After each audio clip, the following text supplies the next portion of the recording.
ಬಾರಿ ಏನಾಗ್ತದೆ, ನಾವು ನಿತ್ಯ ಲಕ್ಷ್ಮಿ ಆರಾಧನೆ ಮಾಡ್ತಾ ಇರ್ತೇವೆ, ಆದ್ರೂ ಸಾಲದ ತುಳಿಯಲ್ಲಿ ಸಿಲುಕಿರ್ತೇವೆ, ಋಣಭಾರದಲ್ಲಿ ಅನ್ಕೋತೇವೆ.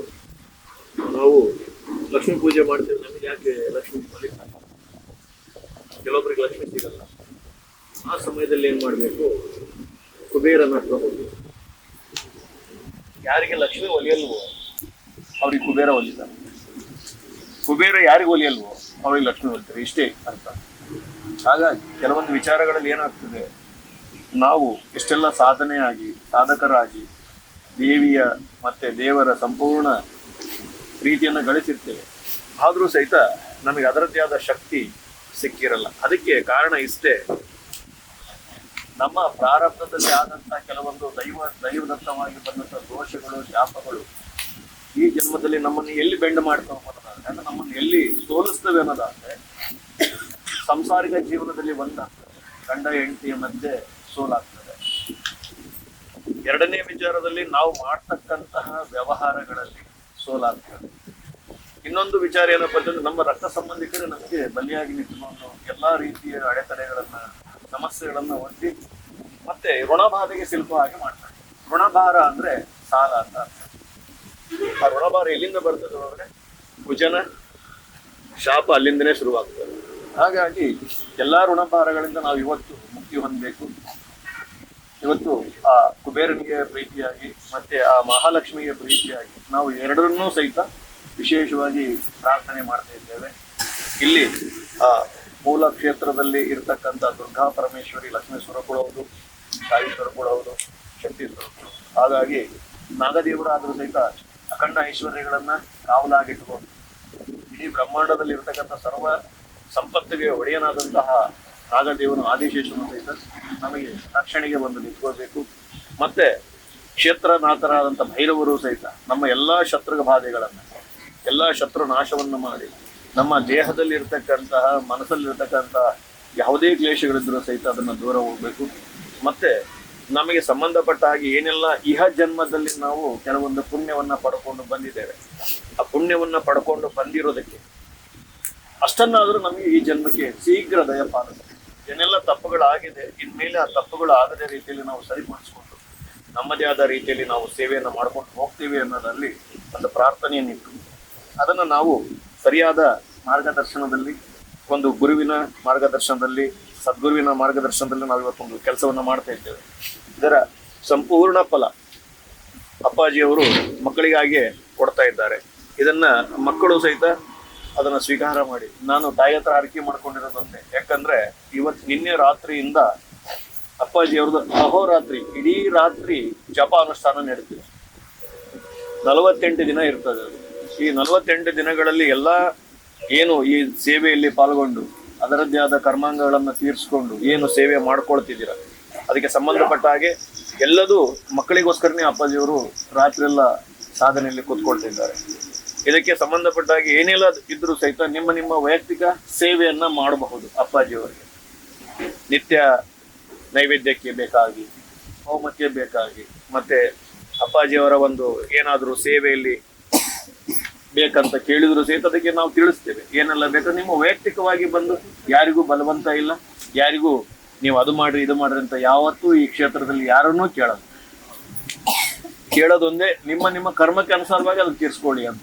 ಈಗ ನೀವು ತಂದಂತಹ ತುಪ್ಪ ಆಗಿರ್ಬೋದು, ಈಗ ನೆಲ್ಲಿಕಾಯಿ ಆಗಿರ್ಬೋದು. ನೆಲ್ಲಿಕಾಯಿ ಯಾಕೆ ತರಿಸಿದ್ದೀನಿ ಅಂತಂದ್ರೆ, ಲಕ್ಷ್ಮೀ ದೇವಿಗೆ ಬಹಳ ಪ್ರಿಯವಾದ ವಸ್ತು. ಬಹಳ ಪ್ರಿಯ ಅಂದ್ರೆ ಬಹಳ ಪ್ರಿಯ.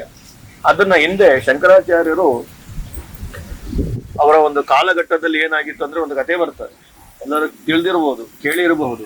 ಆದ್ರೆ ಒಂದು ಭಿಕ್ಷಾಟನೆಗೆ ಹೋದಾಗ ಒಂದು ಬಡ ಒಂದು ವೃದ್ಧೆಯ ಮನೆಗೆ ಹೋಗಿ ಭಿಕ್ಷಾಟನೆ ಮಾಡುವಾಗ ಆ ತಾಯಿ ಹಿಂದಿನ ದಿನ ಏಕಾದಶಿ ಇರ್ತದೆ, ಆ ಏಕಾದಶಿಯನ್ನು ಮುಗಿಸಿ ಒಂದೇ ಒಂದು ನೆಲ್ಲಿಕಾಯಿಯನ್ನ ಬೆಳಗ್ಗೆ ನಾನು ಏಕಾದಶಿನ ಬಿಟ್ರಾಯ್ತು ಅನ್ನೋ ಒಂದು ಪ್ರಸಂಗದಲ್ಲಿ ಆ ಒಂದು ನೆಲ್ಲಿಕಾಯಿಯನ್ನು ಇಟ್ಕೊಂಡಿರ್ತಾನೆ. ಏಕಾದಶಿಯನ್ನ ಮುಗಿಸಿ ವಿಷ್ಣು ದೇವರಿಗೆ ಬೆಳಗ್ಗೆ ಇನ್ನೇನು ಸಂಧ್ಯಾ ವಂದನೆ ಮುಗಿಸಿ ಇನ್ನೇನು ನೆಲ್ಲಿಕಾಯಿಯನ್ನ ತಾನು ತೆಗೆದುಕೊಂಡು ಪ್ರಸಾದ ಮಾಡಬೇಕು ಅನ್ನೋ ಸಮಯದಲ್ಲಿ ಬಾಲ ಶಂಕರಾಚಾರ್ಯರು ಹೋಗಿ ಭವತಿ ಭಿಕ್ಷಾಂದಿ ಅಂತೇಳಿ ಪ್ರಾರ್ಥನೆ ಮಾಡ್ತಾರೆ. ಆ ತಾಯಿ ಏನ್ ಮಾಡ್ತಾಳೆ, ಆ ನೆಲ್ಲಿಕಾಯಿನ ಬಾಯಲ್ಲಿ ಹೋಗಿ ಇಟ್ಕೊಳ್ತಿರೋದನ್ನ ತಗೊಂಬಂದು ಆ ಒಂದು ಬಡ ಬ್ರಾಹ್ಮಣ ವ್ಯಕ್ತಿಗೆ, ಒಂದು ಭಿಕ್ಷಾಟನೆಗೆ ಬಂದಂತ ಗುರುಗಳಿಗೆ ಅದನ್ನ ದಾನವಾಗಿ ಕೊಡ್ತಾರೆ. ಆವಾಗ ಅದನ್ನ ಕಂಡಂತ ಶಂಕರಾಚಾರ್ಯರು ಒಂದು ಹೇಳ್ತಾರೆ, ಏನಮ್ಮ ನನಗೆ ಈ ನೆಲ್ಲಿಕಾಯಿ ಕೊಟ್ಟಿಯಲ್ಲ, ನನಗೇನಾದ್ರೂ ಅನ್ನ ಆಹಾರ ಆಗೈತೆ ಕೊಡು ಹೇಳೋದು. ನಾನು ಒಬ್ಬ ಬಡವೆ, ನಿನ್ನೆ ಏಕಾದಶಿ, ನನ್ನಲ್ಲಿ ಒಂದು ಅಗುಳು ಅನ್ನ ಬೇಸಲು ನನ್ನ ಅಕ್ಕಿ ಇಲ್ಲ, ಏನು ನನ್ನಲ್ಲಿಲ್ಲ, ಅಷ್ಟು ನಾನು ಕಡು ಬಡವೆ ಇದ್ದೇನೆ. ನಾನು ಏನೇ ಮಾಡಿದ್ರು ಸಹಿತ ನನ್ನ ಸ್ವಾರ್ಜಿತವಾಗಿ ದುಡಿದು ಮಾಡ್ತಕ್ಕಂಥ ನನ್ನ ಸಾಧನೆಯಲ್ಲಿದ್ದೇನೆ. ಆದ್ರೆ ನನ್ನಲ್ಲಿ ಆ ಶಕ್ತಿ ಇಲ್ಲ, ಈಗ ವಯಸ್ಸಾಗಿದೆ. ಈ ನನ್ನಲ್ಲಿ ಇರೋದು ಒಂದೇ ಒಂದು ನೆಲ್ಲಿಕಾಯಿ, ಅದು ನಾನು ಕೃಷ್ಣಾರ್ಪಣದಲ್ಲಿ ಕೊನೆಯದಲ್ಲಿ ನಾನು ತಗೋಬೇಕು ಅಂತ ಹೇಳಿ ನಾನು ಅದನ್ನ ಮತ್ತೆ ನೀವು ಬಂದಿದ್ದೀರ ಗುರುಗಳಾಗಿ, ನಾನು ಕೊಟ್ಟಿದ್ದೀನಿ. ಆವಾಗ ಗುರು ಶಂಕರಾಚಾರ್ಯರು ಅವಳ ಒಂದು ಬಡತನವನ್ನು ನೋಡಲಾರದೆ, ಅವಳ ಒಂದು ಕಷ್ಟವನ್ನು ನೋಡಲಾರದೆ ಸಾಕ್ಷಾತ್ ಆ ಮಹಾಲಕ್ಷ್ಮಿಯನ್ನ ಆವಾಹನೆ ಮಾಡ್ತಾರೆ. ಹಾಗಾಗಿ ಏನ್ ಮಾಡ್ತಾರೆ ಶಂಕರಾಚಾರ್ಯರು, ಫಸ್ಟು ಆ ಬಡ ಹೆಣ್ಣು ಮಗಳನ್ನು ನೋಡಿ ಯಾವತ್ತೂ ಅವರು ಲಕ್ಷ್ಮಿಯನ್ನ ಬೇಗ ಕರೀಲಿಲ್ಲ. ಲಕ್ಷ್ಮಿಯನ್ನ ಹೋಲಿಸ್ತಾರೆ. ಏನಂತ ಹೋಲಿಸ್ತಾರೆ ಅಂತಂದ್ರೆ, ಶ್ರೀಕೃಷ್ಣನ ಹೃದಯ ಕಮಲದಲ್ಲಿ ವಾಸ ಮಾಡ್ತಕ್ಕಂಥ ದೇವಿ ಅಂತ ಹೇಳ್ತಾರೆ. ಮತ್ತೆ ಆ ಆದಿಶೇಷನ ಮೇಲೆ ಕುಳಿತು ಪರಮಾತ್ಮನ ಪಾದ ಸೇವೆಯನ್ನು ಮಾಡ್ತಕ್ಕಂಥವಳು ಅಂತ ಹೇಳ್ತಾರೆ.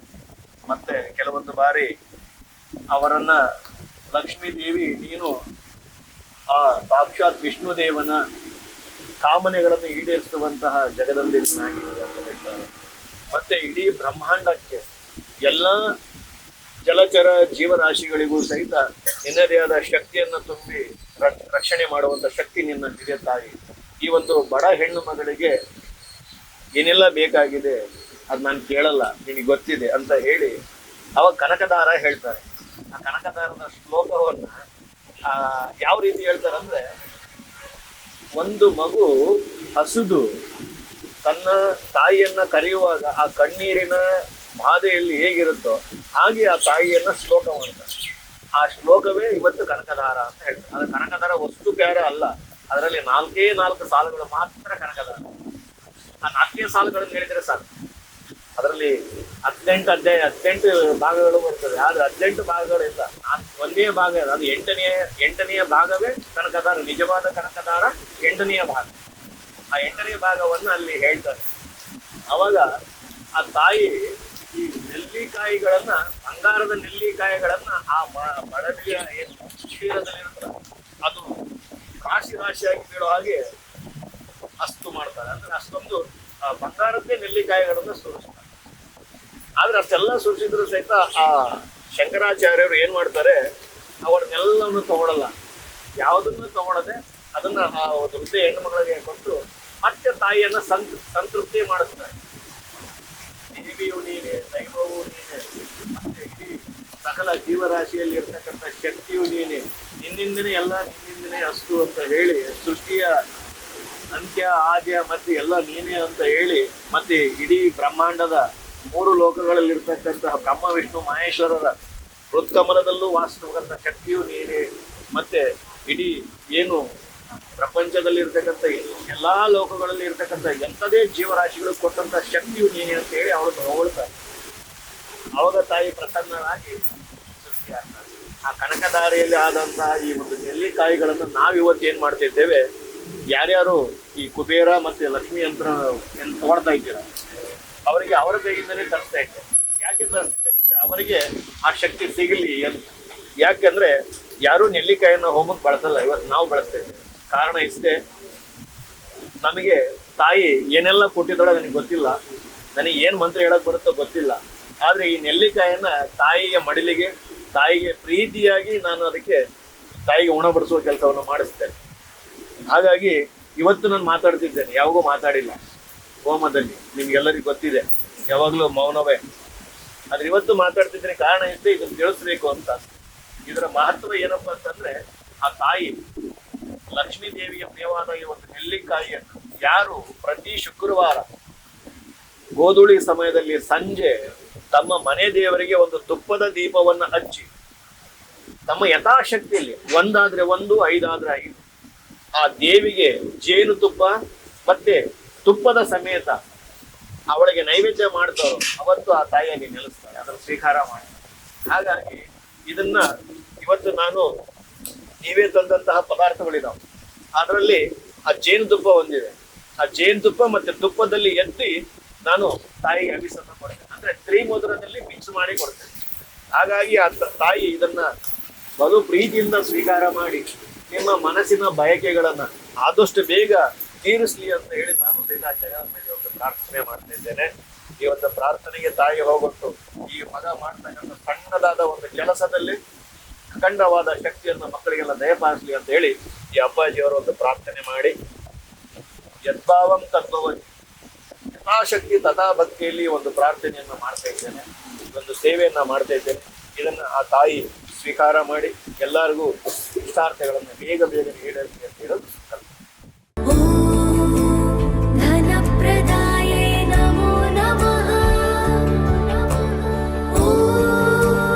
विश्वजनन्यै नमो नमः।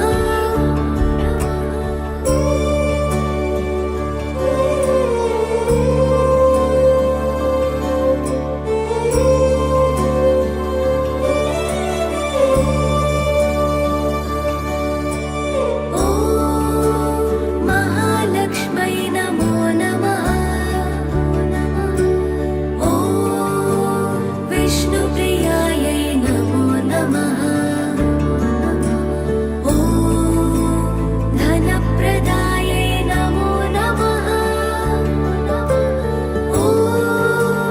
विश्वजनन्यै नमो नमः।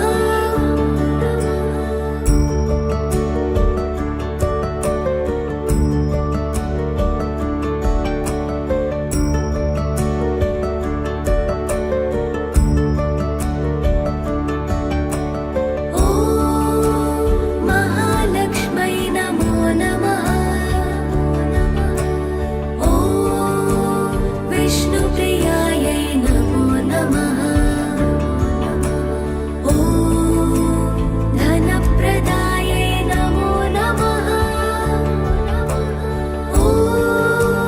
विश्वजनन्यै नमो नमः।